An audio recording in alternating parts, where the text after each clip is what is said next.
Okay, again, the second session of our program today. We welcome you all. Now, after having our lunch, now it is the now time to listen to the talk. The monthly talk will be given by Bante Pema joining from Sri Lanka. The topic is understanding the causes of conflicts. Bante, I think you can hear us. Now it is your time, Bante. Yes. Yeah. Thank you, Bante. Thank you. It is a delight to connect with all of you from all the way from Sri Lanka. And first of all, I would like to apologize for any disturbing background sounds because I'm in the middle of a ceremony, and it just happened that today we have an all-night chanting going on in one of the devotees' house. So I'm in that house. So there are chanting going on behind me. So please bear with me if you hear some background noise. But that's okay. It's a chanting voice, so should be okay. So I'm so glad that many of you have come to the Buddhist Center for this monthly gathering, and I'm sure that there can be so many other people who are joining over the YouTube and Zoom. Talk, we want to focus more on conflicts and mainly try to understand what the causes of conflicts, what causes people to get into conflicts. Of course, conflicts are very common phenomena in our lives. We may encounter conflicts in our individual life, in our family life. We may encounter conflicts in our workplace, and conflicts can also be, can also be found at the national and international level. So from very normal, ordinary life, from personal, family life, all the way to nations, we may experience conflicts. So it is really important, for us to understand, what are the causes of these conflicts. And usually, if you want to interpret a conflict, we can say that, maybe it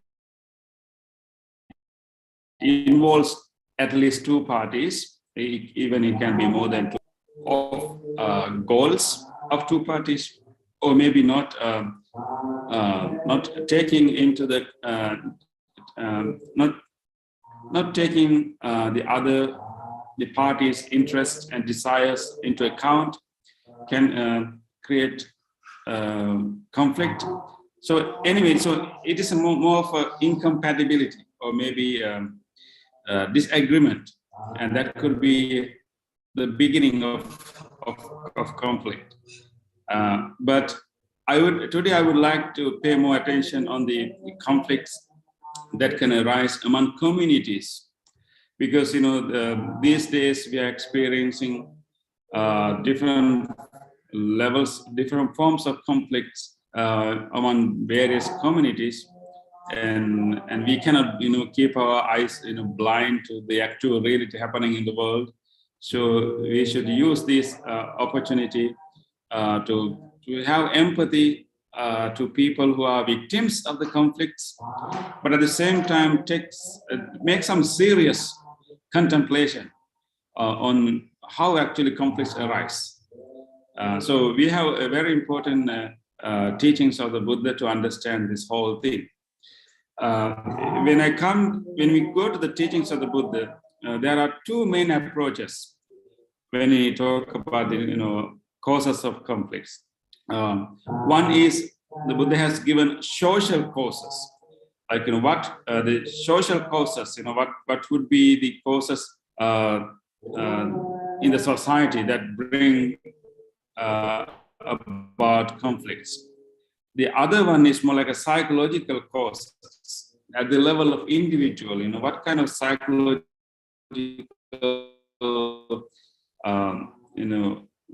what kind of psychology, what is the psychology behind conflicts? So the Buddha has given, today I would like to focus more on psychological part of it. What is the real, psychological mechanism to have conflicts. But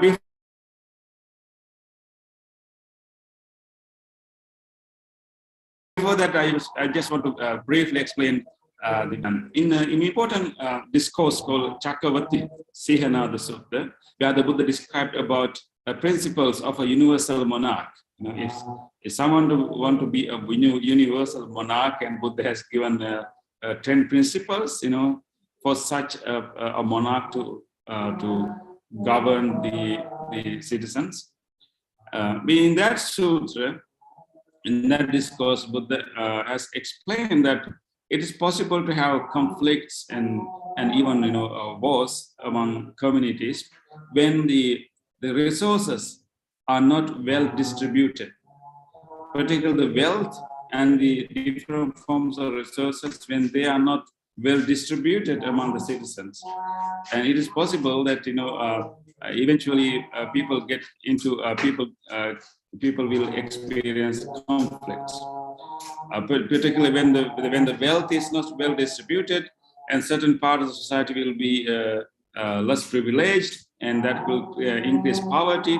And once the poverty is on the rise, and there it is possible to have various types of crimes, and then there will be measures to stop those crimes, punishments, imprisonments, and all these things. But eventually, all these things also simply feed the conflicts rather than solving it. So Buddha has given that when the wealth is not well distributed, when our resources are not shared among the community, and that is a breeding ground for conflicts to arise. That is more of social causes for conflicts to arise. And then we can also see another important aspect of that. That is the leadership.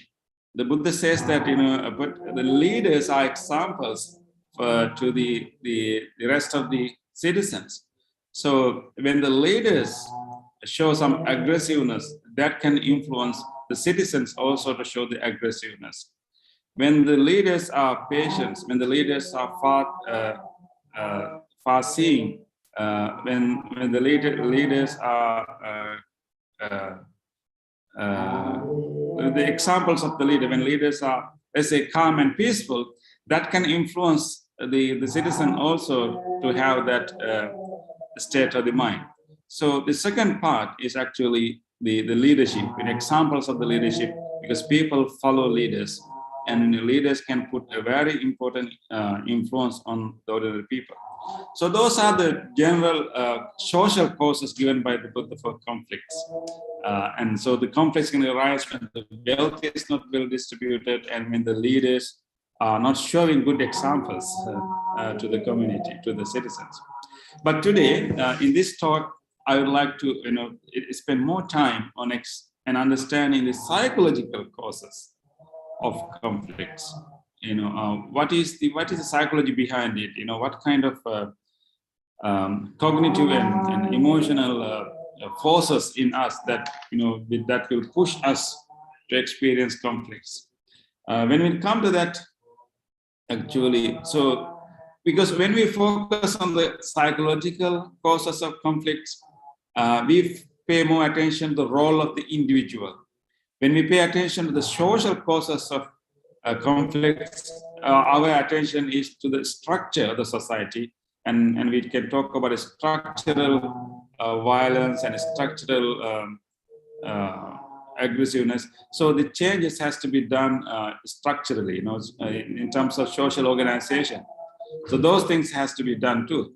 But when we focus on the psychological causes of conflicts, the attention is more on the individual, what an individual can do to minimize the conflicts and how an individual play a role in minimizing the conflicts.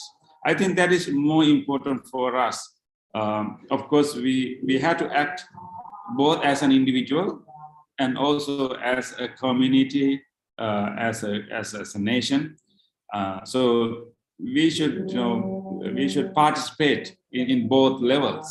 But I think we have more responsibility to play a part that as an what an individual can do. So paying attention to the psychological causes can help us as an individual, what I can do. How I can understand the causes of conflicts. And not only the conflicts in the small scale, medium scale, and large scales. Whether they are small, medium, or large, the mechanism of conflicts is the same. So when we come to psychological causes of conflicts, we are reminded of a very important discussion happened between the Buddha and a leader. And a leader, this is the leader of a divine world called Tao Tingsa. I think people who are familiar with some Buddhist and Indian cosmologies is aware of the divine leader called Sakka.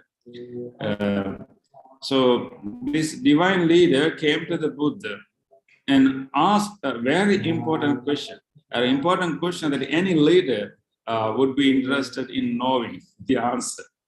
And his question was that why, and he says that many communities always desire to live in peace, live in harmony. But despite many communities like to live in peace and harmony, but they always end up with having conflicts.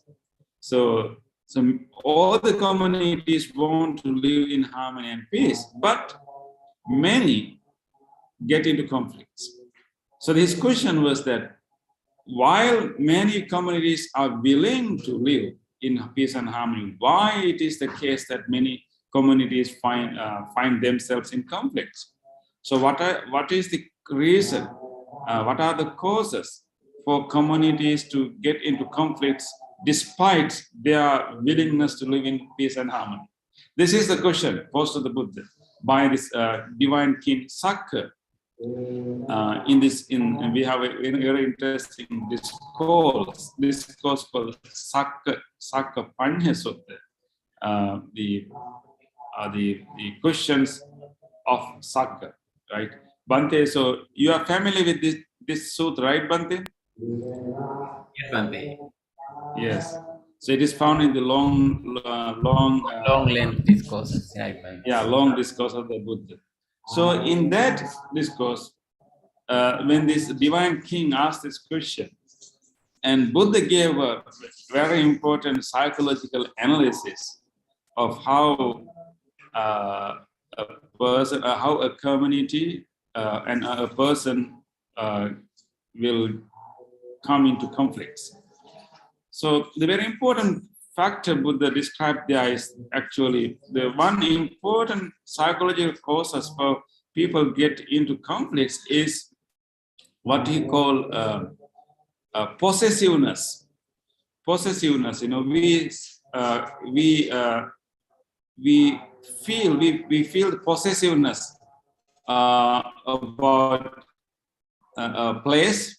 It could be about a community, some kind of possessiveness, and that possessiveness will create defensiveness. So the possessiveness and defensiveness go along together.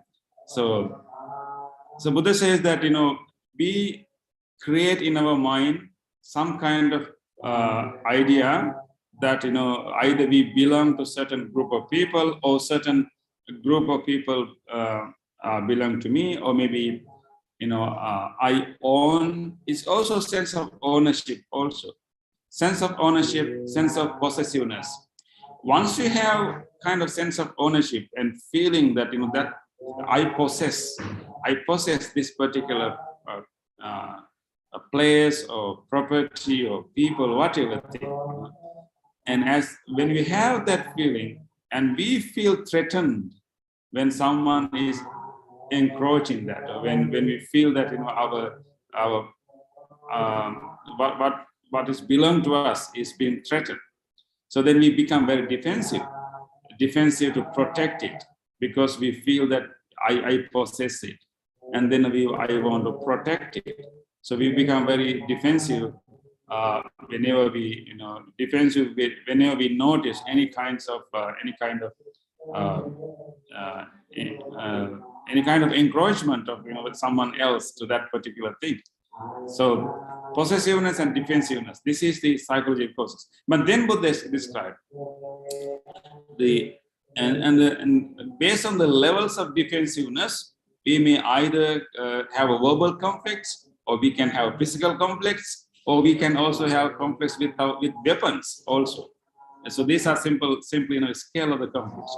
But the main cause is defensiveness. But defensiveness comes from a sense of ownership and possessiveness. And then Buddha went in to describe how someone developed a sense of ownership, or maybe a possessiveness. And what Buddha says that people in our normal day-to-day process of perception, we develop this idea of what is pleasant and what is mine and what is not mine, what is ours and what is not ours. The kind of classification that we do when we perceive the world, when we perceive things, we tend to classify the world. I think we need to classify the world in order to comprehend, in order to make sense of what we see. I mean, if you are in this hall today, now when you open your eyes, you can see so many things. So we usually classify what we see to make sense. For example, right here, when you look at the group of people sitting here, you can classify, okay, there are women living here, there are women sitting here, there are men sitting here. Or you can have another classification. I don't know what you will do. You can have another classification. There are, people coming from north and people coming from south. Or there can be many other forms of classification we automatically do. So in any sense of any moment of perception, whenever we perceive things, whenever we try to perceive, try to make sense of what we hear or see, we make this classification. But this classification is based on our prior concepts. For example, when you look at the group of people sitting in front of you, you will make some classification, make sense of this, gathering. But that classification is based on your prior concepts that we kind of built beforehand. And it could be, concepts or categories of people. We can have categories of people based on the skin color. We can have categories of people based on the language they speak. We can have categories of people based on their, based on even based on so many other things. We are very good in making some, forming some categories. So based on what we have learned before, consciously and unconsciously, this is an important factor that, most of the categories that we learn about people, and also the categories that we learn about things, are not necessarily consciously learned. They are unconsciously learned, by simply listening to others, listening to our elders, how our elders talk about people. We simply grasp all these categories. When we listen to media, when we talk to our friends, based on the language they use, we also grasp those categories. And then without our knowing, we build these categories or groups, stereotypes in our mind about people, about places, about countries, and about things. And so when we have these concepts, and we call conceptual categories, Bante, in Pali we call them papancha, sanya, sankha. Of course, the technical translation is little, complex than this. But I would like to briefly, try to put, try to simplify it. Conceptual categories. So our conceptual categories push us to classify things, and that classification also involves discrimination without our knowing. So we classify, and sometimes that classification can go to discrimination, like not only classify things, but also like place things high and low. So classification is simply putting things into groups, but discrimination is placing things one over the above. So we can have horizontal kind of classification, and we can also have vertical type of classification. All these things happen in our mind without much of our awareness. And based on that classification that we are doing, which in turn are based on prior concepts that we have built, we see the world in we see the world through the mirror, through the eyes of ours and not ours. Because certain categories, we can identify ourselves with certain categories. We will see that certain other categories, I cannot belong to that category. Therefore, when we think about the world, in a normal way, when we see the world, when we see other people, we have this tendency to see everything as like two parts of the world that we see. One is the part that is ours, and the part that is not ours, or the part that is that I am that is appealing to me, the part that is not appealing to me. So because of this discrimination of ours and not ours, and then we create this possessiveness, this sense of ownership to particular category of people or places or anything else. And then once we have it, and you become defensive to protect it, to defend it, and then that defensiveness and also like protective defensiveness will lead for us to get into conflicts. So I think now the picture is clear. If you want to go from backward, the main causes for our conflicts according to this discourse of the Buddha is the defensiveness, and defensive comes from possessiveness or sense of ownership. The possessiveness comes from our tendency to see the world in two ways, like see the world as ours and not ours, and that discriminating ours and not ours is based on our the very ordinary classification of things, classifying things in order to make sense of the world, and that classification is based on our prior concepts, prior conceptual categories that we have learned unconsciously through our life. So those conceptual categories, those stereotypes that we have learned, kind of help us to classify things to make sense of the world. That classification, without our knowing, can push us to divide the world as ours and not ours. And once we have that, we will feel possessiveness. We will feel like some kind of ownership to things that we see ours, and then we will feel distance to things that we see are not ours. And then the next level will be defensiveness, to wanting to defend what we see as ours. And that can lead to many conflicts.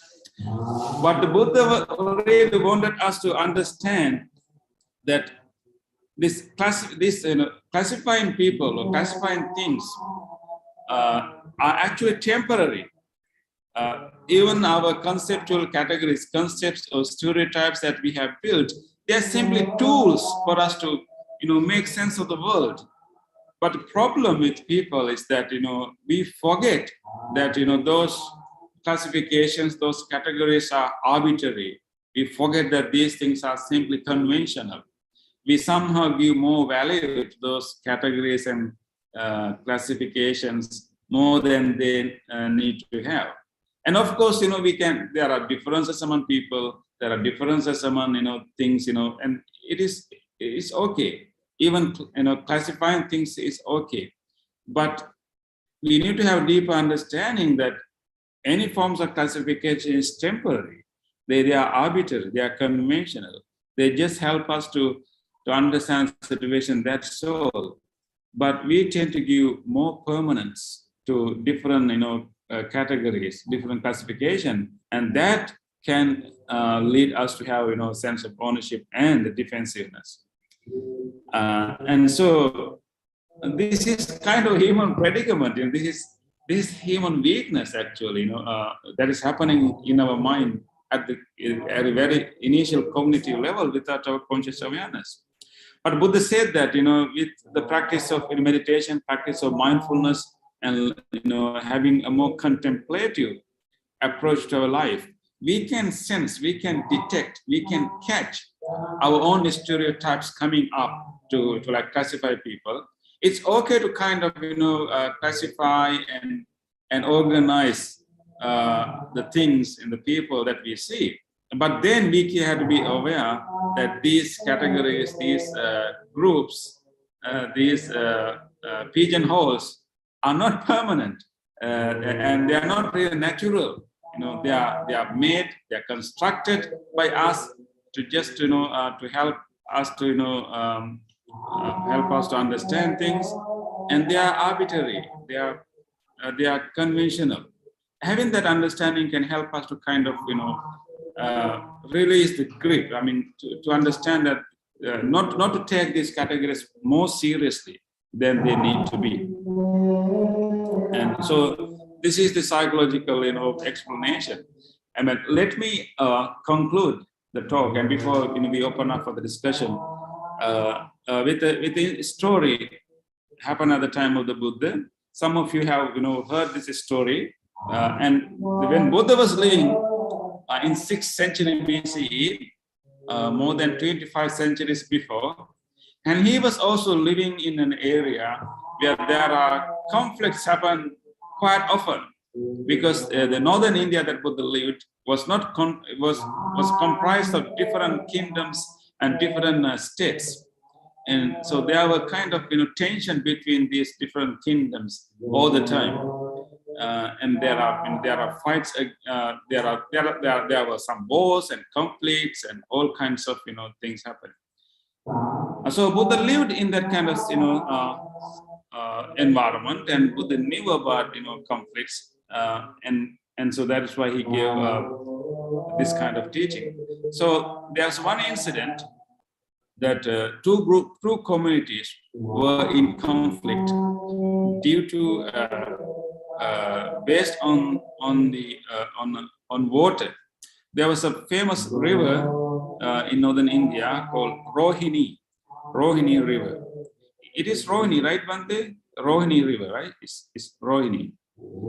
Yeah. So yeah. So the river, water of this river Rohini was shared by two communities, two countries, lived in the both sides of the river.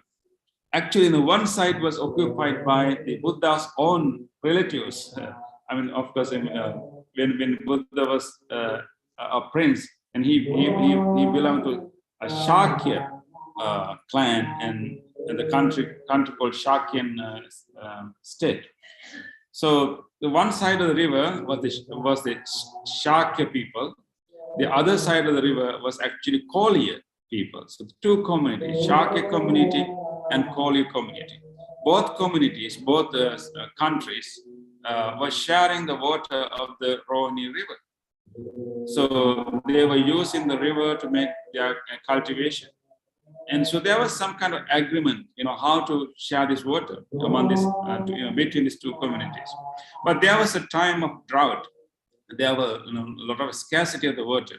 And when the water is very little, and then they need to. So one group demanded for negotiation of their previous agreements, because now the water is little a bit, so we have to renegotiate. But the one other community is not willing to negotiate the previous agreement, and they want to stick into the agreement they had before. So there was tension and conflicts, and these things went, for some time, and eventually both communities, both countries were angry with each other, and they really want to, fight a war to get the right to use the water of the Rohini River.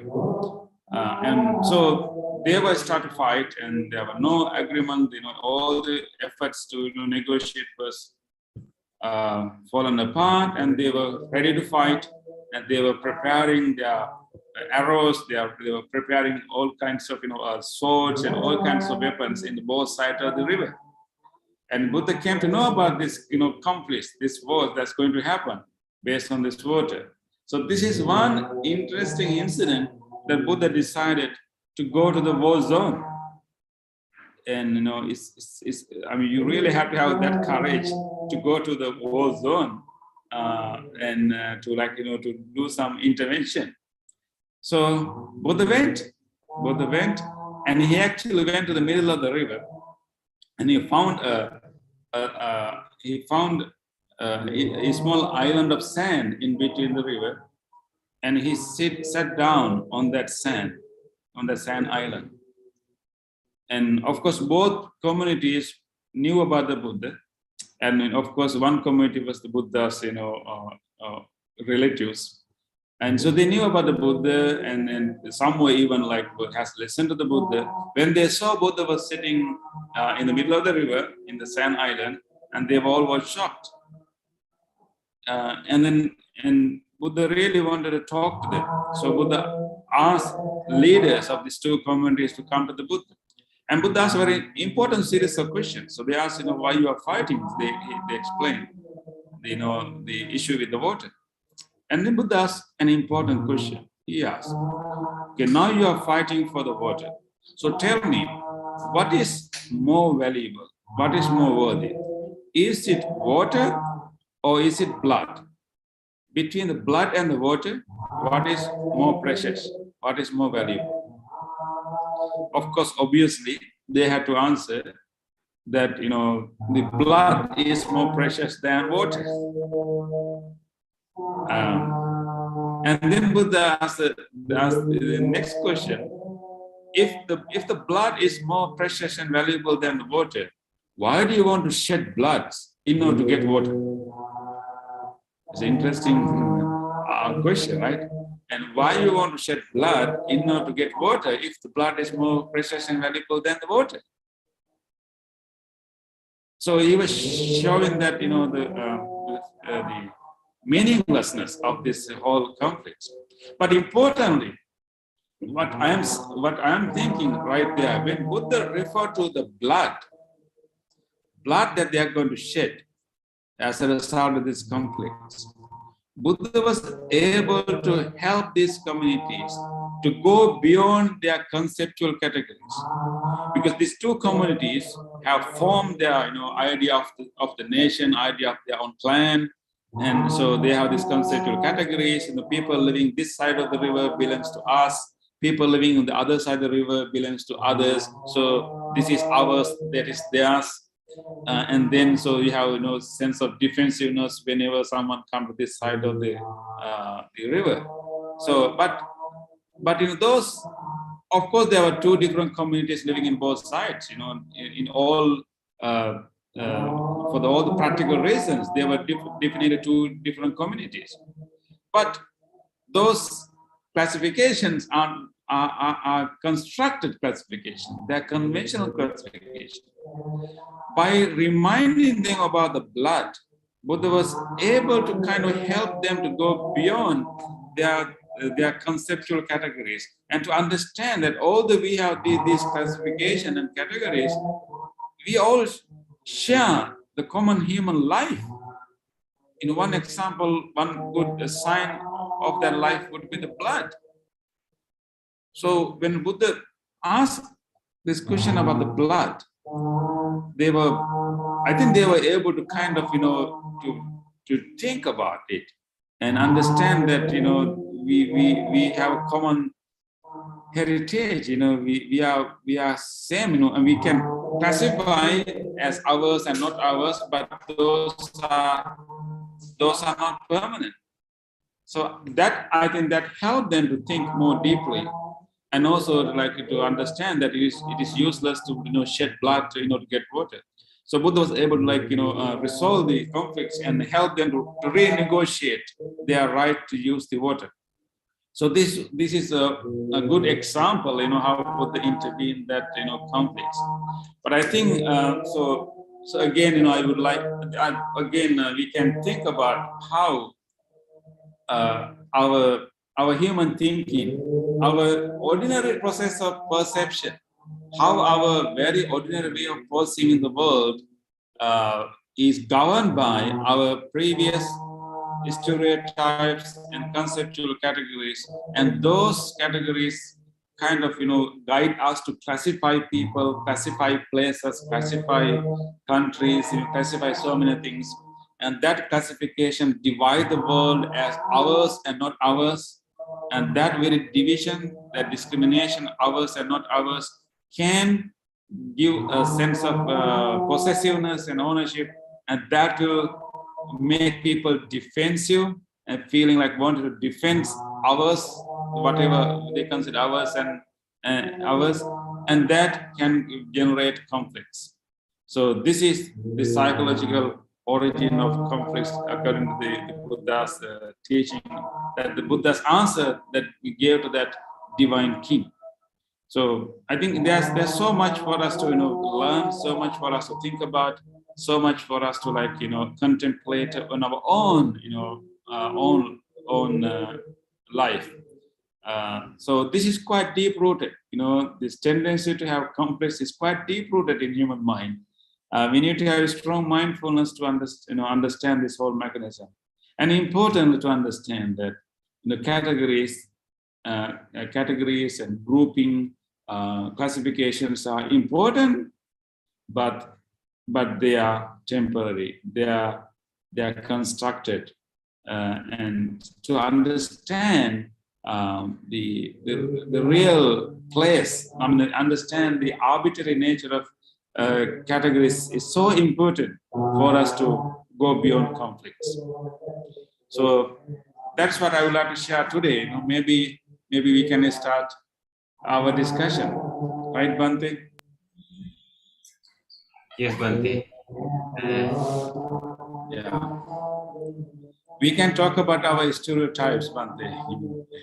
And we need them. We need categories to kind of look at the world and and try to make sense of the world. But at the same time, that can also bring us to have discrimination and conflicts later.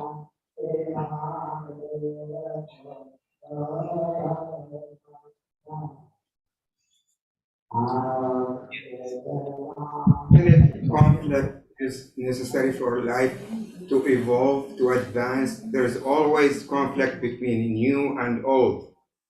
And if there is no conflict, life will sit still. So conflict is necessary between the new and old, always. This is part of life, to advance, to evolve.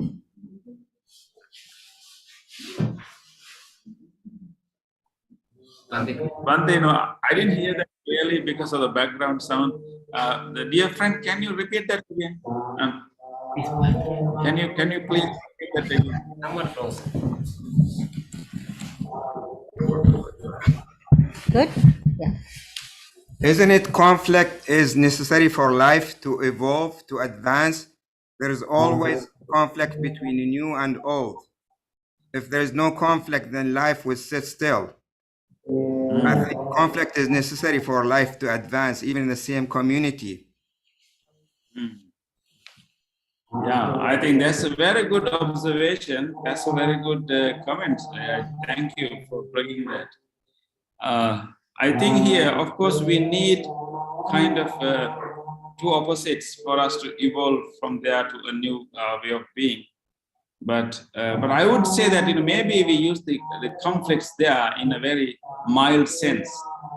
I think what you are referring is actually maybe what we call dialectical relationship. There can be different things coming together and seeing the incompatibility of the two things, and then we have to evolve ourselves to make it compatible.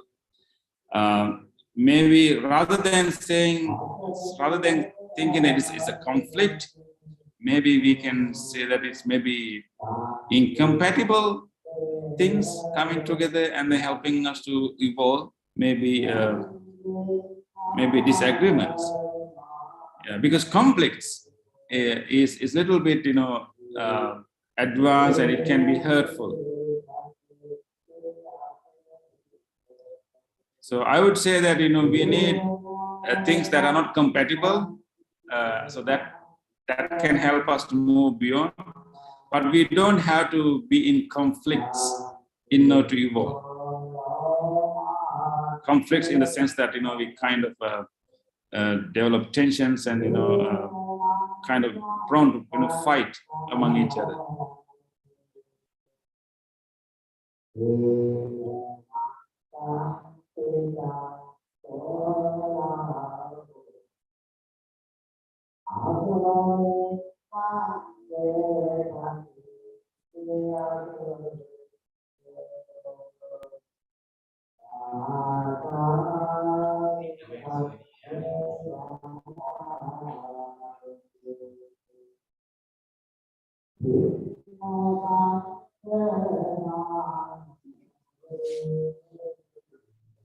Just one thing.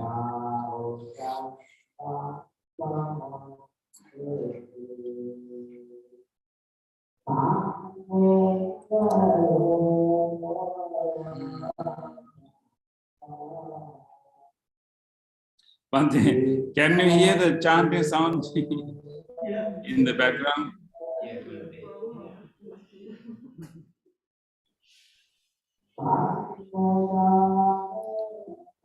Okay. Maybe we can ask our friends to contemplate how can we understand the conflicts happening around the world today based on these teachings of the Buddha.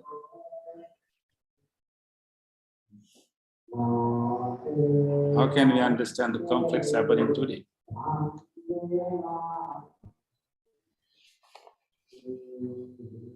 I don't want to bring it here, Bhante, but it's, I think, Russia and what Russia and Ukraine is going through, unfortunately. So, I was just like, when you were talking, I was actually thinking about them and thinking about their suffering, both sides.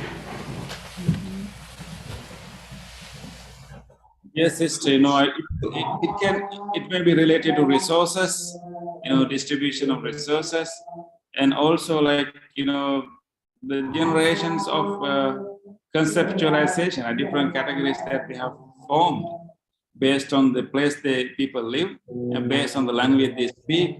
They can, divide, these are ours, these people are ours, and these people are not ours.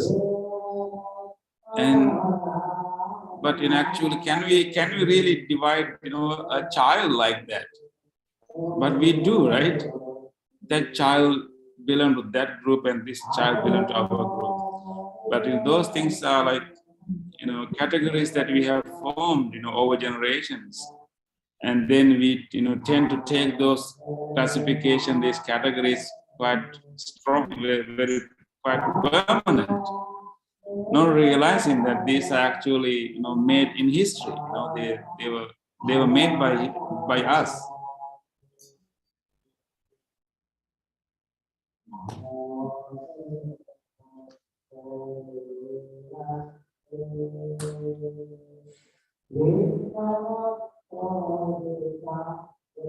Of course, what is happening.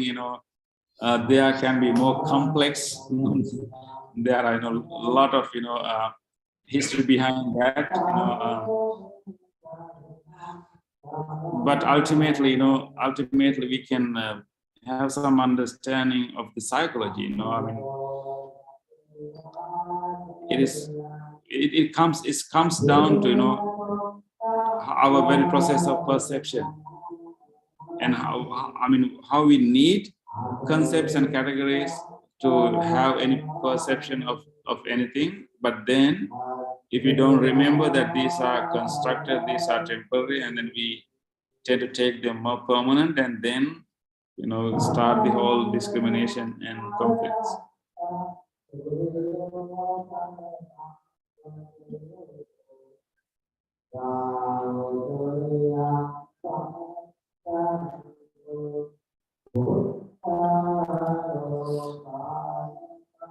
I think so. When it comes to resolving conflicts, as a society, there are things we should do as a community, as a country, as a nation.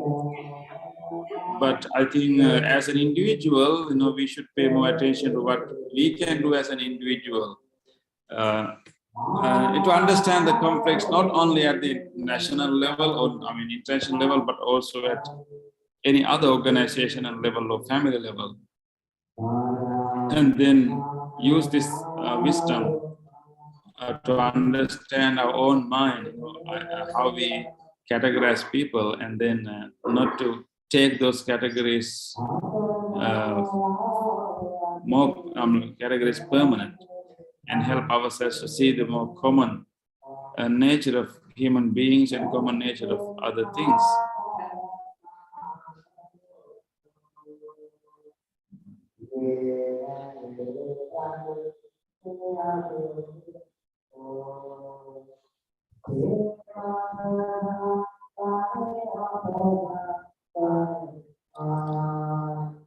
Anytime that we feel defensiveness, we feel like defend something, and then we really need to think deeply, you know, why do I feel defending this against someone else?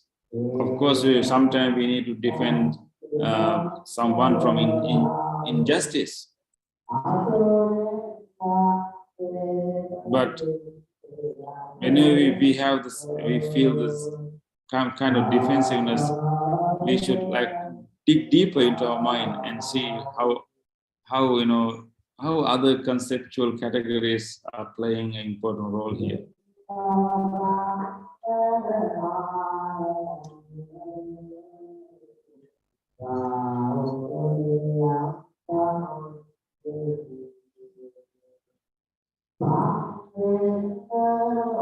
I have a question beyond the issue of conflict. I have little statue of Buddha made of jade stone, and when I rub his belly, I get money. Is that a myth or a fact?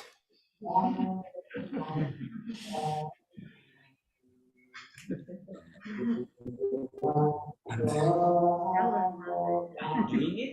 Huh? You are doing it? I do what? You yourself do it? I have a statue. I rub his belly. Yeah. I get money. Yeah. You got money? Yeah. Every time I rub it, I get money. Yeah, I got money. But is it fact or a myth?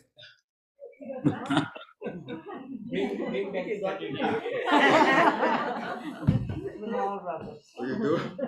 Is it a myth?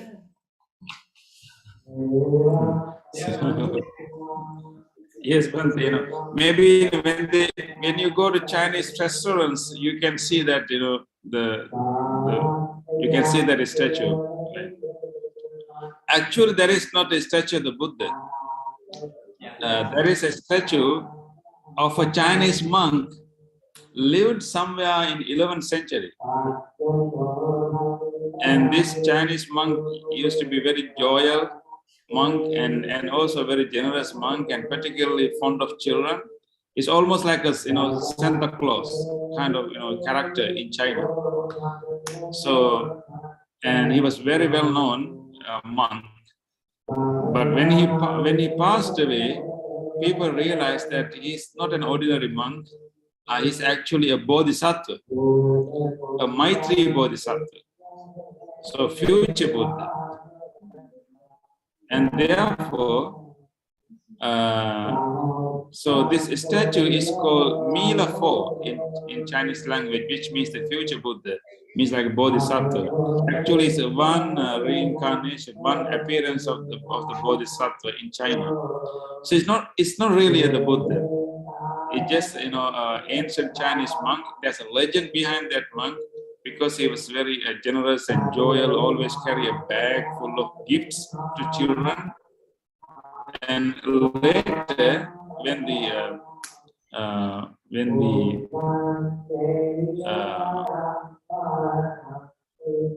what we call when the Chinese feng shui, geomancy, the traditional geomancy developed, they selected this statue as one item that will bring good luck to a place. But that is superstitious. But people do it. But anyway, if it works, use it.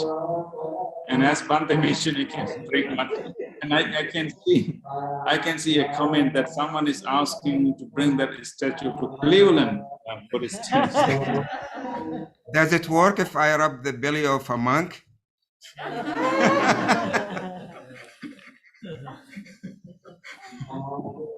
Yeah, you can feed a monk and then you will get money. I have another question. There is some communities use hallucinogenic herbs before or during meditation to get high, to separate from the surrounding. Is this thing practiced in some community of Buddhist religion? Yeah, I'm sorry, brother. I'm having a lot of chanting happening behind me. So can you ask the question again? Repeat it again. Yes. There is some communities use hallucinogenic herbs before meditation to separate themselves from the surrounding, to go high. Is this practice in some community of Buddhist religion? Yeah. Okay, brother. Yeah, using herbs, using any kind of substance, like change the state of the mind, is common in many communities. But when it comes to the teachings of the Buddha did not want any external stimulus to calm or like to develop our mind, because then you are again relying on something outside. And also you don't have any control of that. You never know how much influence that those substances will make on you.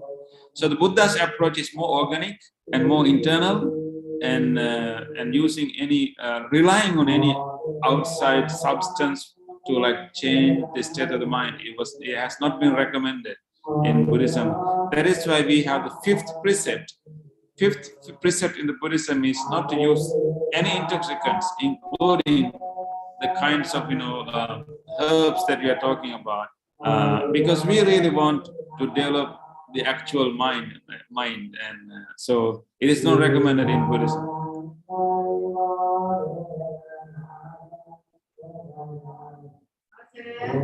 Yes. Okay, I think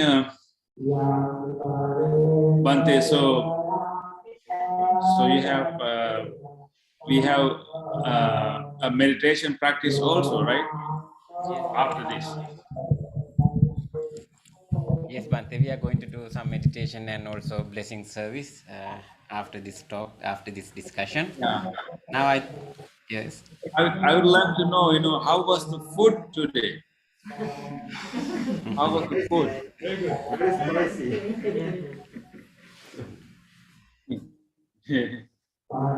Did we have a lot of food? A lot of classification of food, right? Yes, Bante, yeah. So okay, I think we can learn a lot about conflicts through the food, because so food is prepared in different ways. So different culture, different families, we have different recipes. So we can enjoy food when we prepare used in different recipes and different styles. But the ingredients that we put into this food is common, right, Bante? We can so like we can make rice in many different ways. We can make bread in many different ways. We can use flour and make so many other things. But so if you really remember the actual ingredients, these are common. And what we made into that ingredients is kind of, secondary. I think that is how, we kind of, classify people and things. But as long as we remember the actual ingredients, we know what we are eating, right? So a lot to learn about conflicts, through food.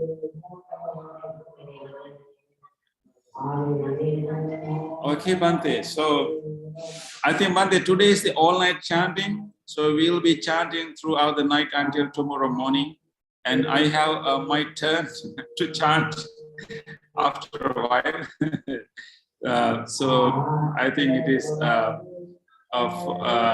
think it is time for me to stop right here. Yeah, maybe you can continue meditation, right, Bante? Yeah. Okay, Bante. I hope that maybe 11:30 there, right, in Sri Lanka Yes, time. yeah. Yeah. Okay, Bante. Thank you, Bante. Thank you very much for you taking this time, even though you have some troubles there, even the signal problems. I really appreciate on behalf of all our spiritual friends, and we can continue with the other part. I think now we have come to the top point of the after this discussion, just because we just understood the causes of the conflicts, the root where the conflicts arise. That is that now I think it's time to observe our own mind. So this is the best time to have a meditation, Bante. Yeah, so I send my blessings to everyone there from all the way from Sri Lanka, and thank you very much for coming to our center for this monthly gathering. I hope that you enjoy the gathering, you enjoy the food, you enjoy this discussion and this fellowship. And it's really important to have this fellowship in our spiritual life. So thank you very much. Thank you, Bantes, for uh, taking care of everyone and taking care of the center. And I really appreciate your sacrifice, your dedication, and both of you are really precious for us. Thank you very much, and greetings to everyone. And look forward to see you in few weeks. And have a great day. And I will have a good night, but not a sleeping night, but a chanting night. Yeah. Thank you. Thank you.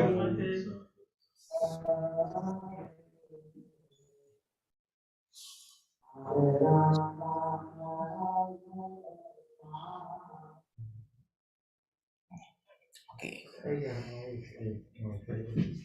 Right.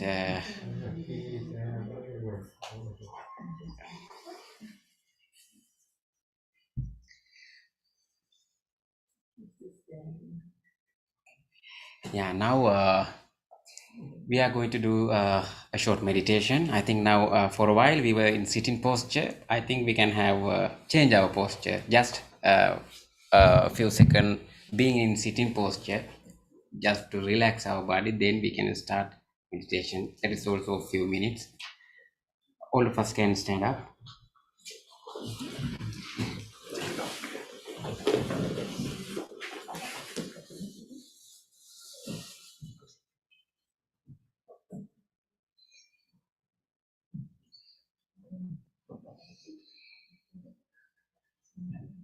Just take a moment to feel your whole body.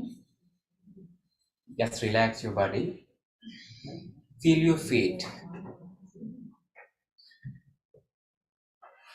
You can feel the four corners of your feet, big toe, little toe, and the two corners of your heel.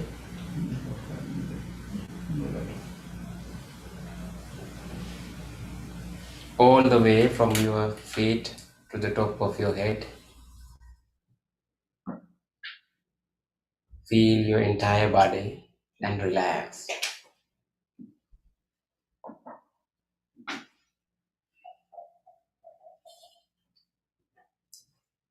After being in sitting posture for a while, now you feel the different sensation in your body. Feel your lower legs. How you feel the muscles in your lower legs. How you feel your knees.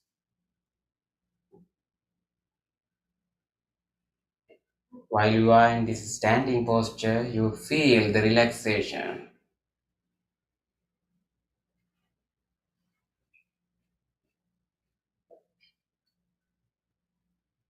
If you had some lethargic feeling, some drowsiness, now all are removing while you are in this standing posture.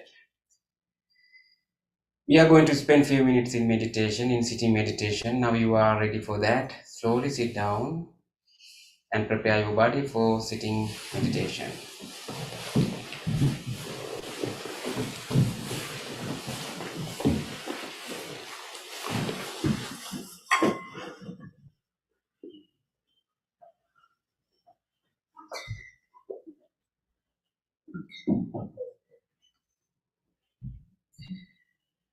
Prepare your body into a meditative posture. You can adjust your body.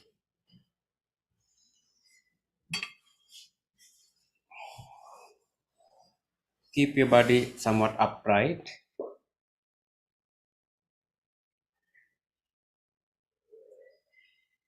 You can keep your chin parallel to the floor.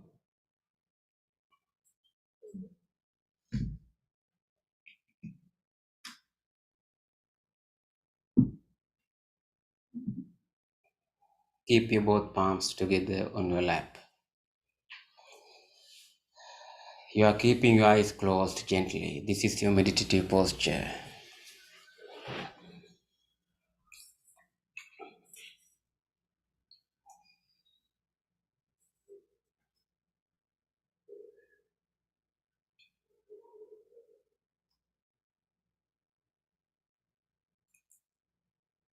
Observe your posture. Feel your whole body and relax your body. Relax your body. Relax your body.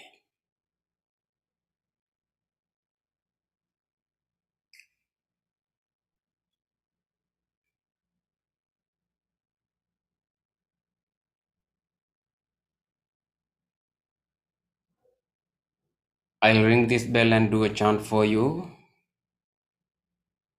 It will help you to settle your mind and relax your body and bring your awareness to this present moment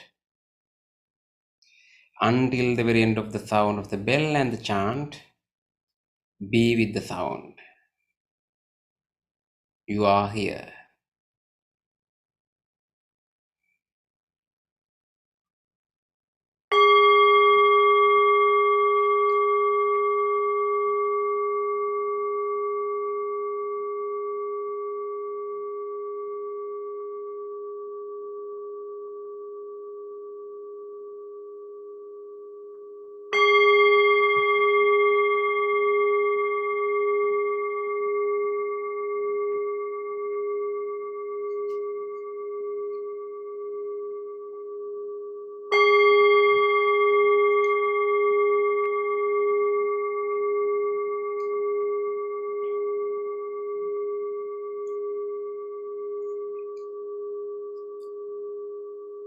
Sansara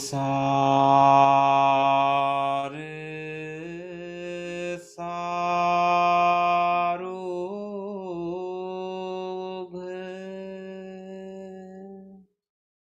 vinita nisang Sangnita satang sucithara disang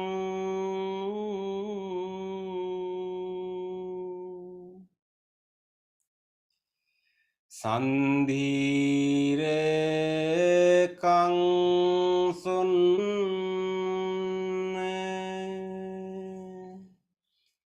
tanupa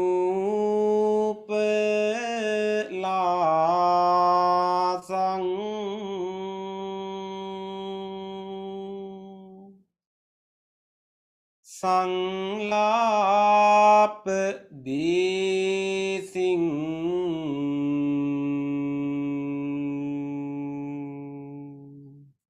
පනමිබී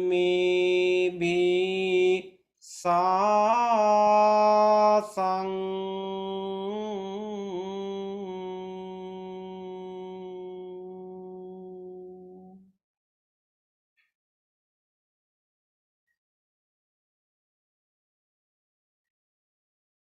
Now you can take a moment to observe your mind, your present mind. You can have 2 minutes to observe your mind. Let your mind wander. Let any thought occur in your mind. Just observe them. In every 30 seconds, in these 2 minutes, I'll ring this bell as a notification. Then you can come back to your present mind and reflect what kind of thoughts I had last few seconds. Start observing your present mind now.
Observing your mind.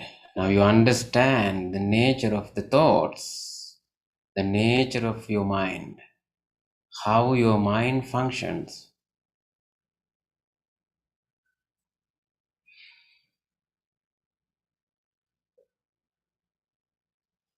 With this understanding, now you can generate wholesome thoughts in your mind. Let's generate loving kindness thoughts. That is what all needs. The world, all beings need loving kindness.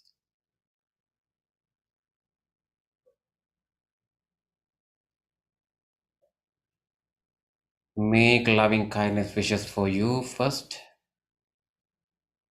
Mentally repeating the guidance. Create loving kindness thoughts. May I be well. May I be happy. May I be peaceful. Peaceful. Peaceful. May I be safe.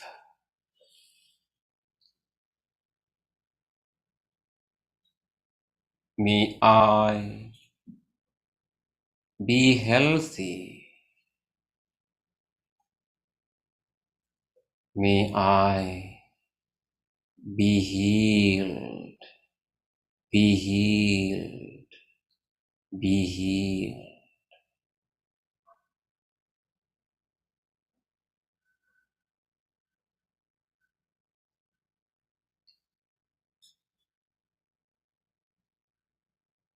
Likewise, you did loving kindness for you. The same loving kindness wishes for others. Your loving kindness is boundless, no limits. You can share your genuine loving kindness with your friends who are meditating with you right now. Share your loving kindness wishes with each other. Make your genuine loving kindness wish to the friend who is next to you. May all these friends be well. May all these friends be happy. May all these friends be peaceful. Be peaceful.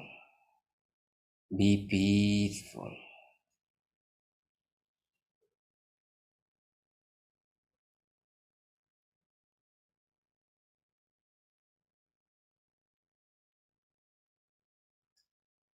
Expand your loving kindness beyond this room to everyone else, to all beings. There are so many beings who are suffering in this world, in this universe, who are in fear. Make your genuine loving kindness wishes for them.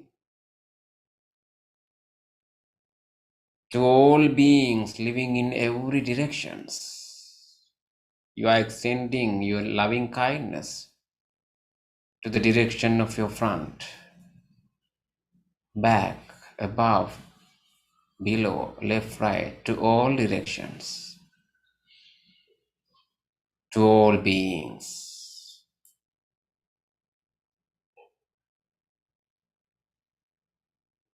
May all beings be well. May all beings be happy. May all beings be peaceful, peaceful, peaceful.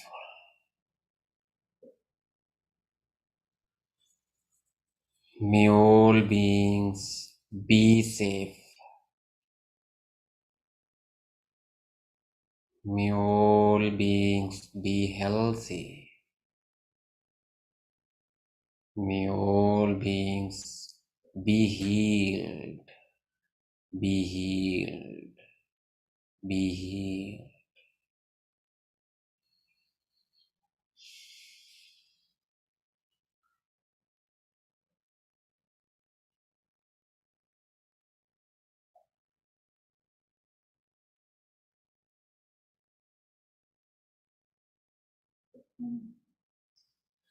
Be in loving kindness. Enjoy the loving kindness within yourself.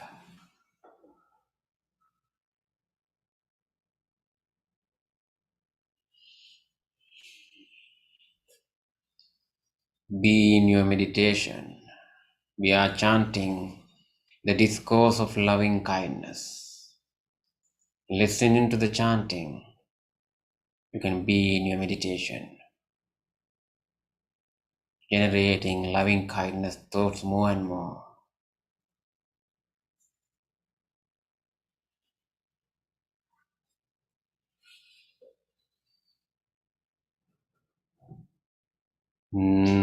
Namo tassa bhagavato arahato සම්බුද්දස්ස නමෝ තස්සේ භගවතු අරහතු සම්මා සම්බුද්දස්ස නමෝ තස්සේ භගවතු අරහතු සම්මා සම්බුද්දස්ස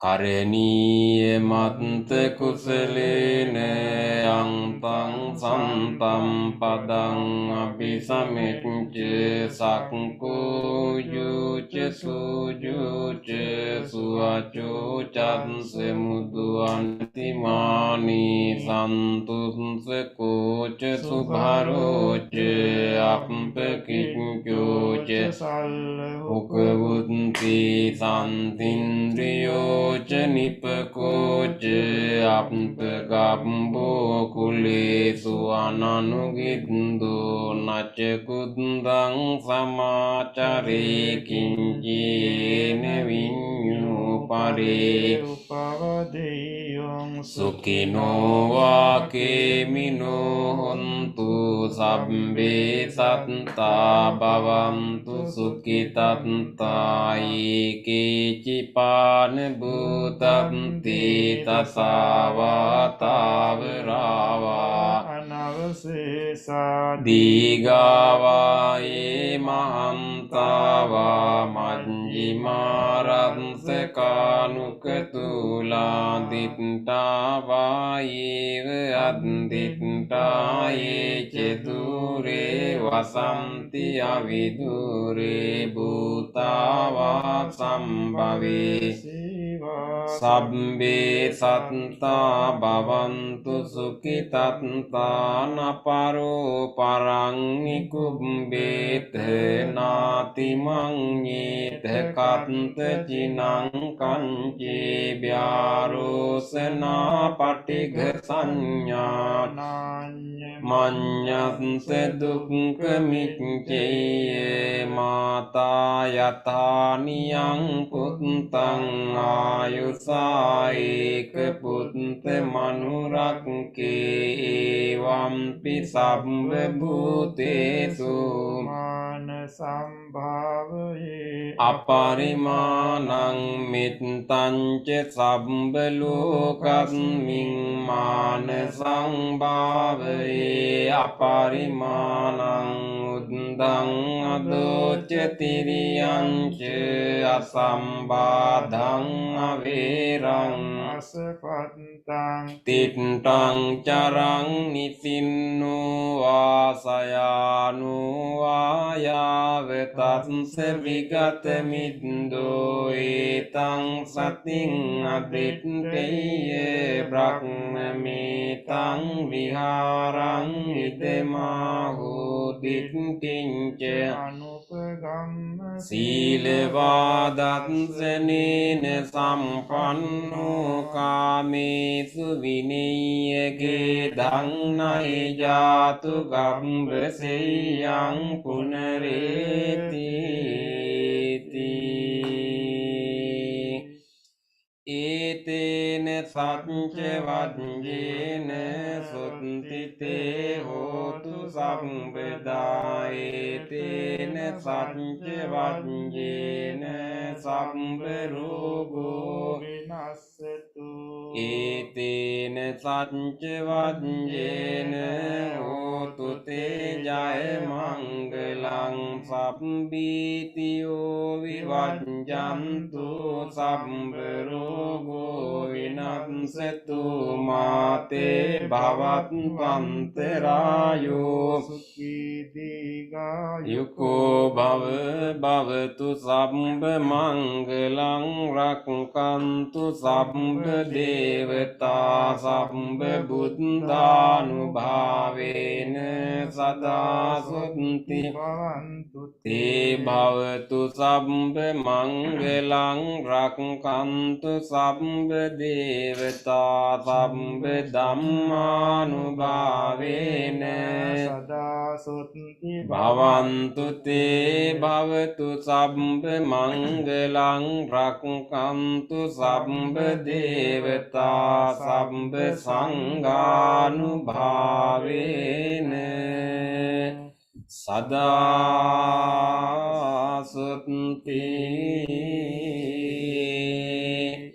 භවන්තු තේ